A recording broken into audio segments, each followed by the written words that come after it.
महाराजा कृष्णदेव राय एक कीमती रत्न जड़ित अंगूठी पहना करते थे। जब भी वह दरबार में उपस्थित होते तो अक्सर उनकी नजर अपनी सुंदर अंगूठी पर जाकर टिक जाती थी। राजमहल में आने वाले मेहमानों और मंत्रीगणों से भी वह बार बार अपनी उस अंगूठी का जिक्र किया करते थे। एक बार राजा कृष्णदेव राय उदास होकर अपने सिंहासन पर बैठे थे। तभी तेनालीराम वहां आ पहुंचे। उन्होंने राजा की उदासी का कारण पूछा। तब राजा ने बताया कि उनकी पसंदीदा अंगूठी खो गई है और उन्हें पक्का शक है कि उसे उनके 12 अंगरक्षकों में से किसी एक ने चुराया है। चूंकि राजा कृष्णदेव राय का सुरक्षा घेरा इतना चुस्त होता था कि कोई चोर उचक्का या सामान्य व्यक्ति उनके नजदीक नहीं जा सकता था। तेनालीराम ने तुरंत महाराज से कहा कि मैं अंगूठी चोर को बहुत जल्द पकड़ लूंगा। यह बात सुनकर राजा कृष्णदेव राय बहुत प्रसन्न हुए।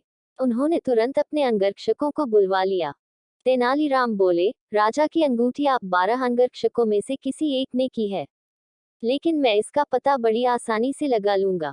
जो सच्चा है उसे डरने की कोई जरूरत नहीं और जो चोर है वह कठोर दंड भोगने के लिए तैयार हो जाए।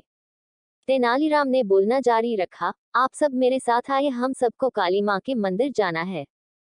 राजा बोले, ये क्या रहे हो तेनालीराम, हमें चोर का पता लगाना है, मंदिर के दर्शन नहीं कराने हैं। महाराज, आप धैर्य रखिए, जल्द ही चोर का पता चल जाएगा। तेनालीराम ने राजा को सब्र रखने को कहा। मंदिर पहुंचकर तेनालीराम पुजारी के पास गए और उन्हें कुछ निर्देश दिए। इसके बाद उन्होंने अंगरक्षकों से कहा, आप सबको बारी बारी से मंदिर में जाकर मां काली की मूर्ति के पैर छूने हैं और फौरन बाहर निकल आना है। ऐसा करने से मां काली आज रात स्वप्न में मुझे उस चोर का नाम बता देंगी। अब सारे अंगरक्षक बारी बारी से मंदिर में जाकर माता के पैर छूने लगे। जैसे ही कोई अंगरक्षक पैर छूकर बाहर निकलता, तेनालीराम उसका हाथ सूंघते और एक कतार में खड़ा कर देते। कुछ ही देर में सभी अंगरक्षक एक कतार में खड़े हो गए। महाराज बोले, चोर का पता तो कल सुबह लगेगा, तब तक इनका क्या किया जाए? नहीं महाराज, चोर का पता तो लग चुका है। 7वें स्थान पर खड़ा अंगरक्षक ही चोर है। ऐसा सुनते ही वह अंगरक्षक भागने लगा, पर वहां मौजूद सिपाहियों ने उसे धर दबोचा और कारागार में डाल दिया।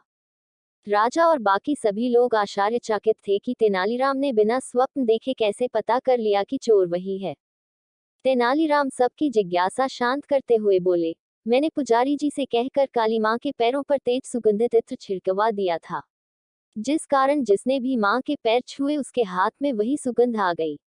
लेकिन जब मैंने 7वें अंगरक्षक के हाथ महके तो उनमें कोई खुशबू नहीं थी। उसने पकड़े जाने के डर से मां काली की मूर्ति के पैर छुए ही नहीं। इसलिए यह साबित हो गया कि उसी के मन में पाप था और वही चोर है। राजा कृष्णदेव राय एक बार फिर तेनालीराम की बुद्धिमत्ता के कायल हो गए और उन्हें स्वर्ण मुद्राओं से सम्मानित किया।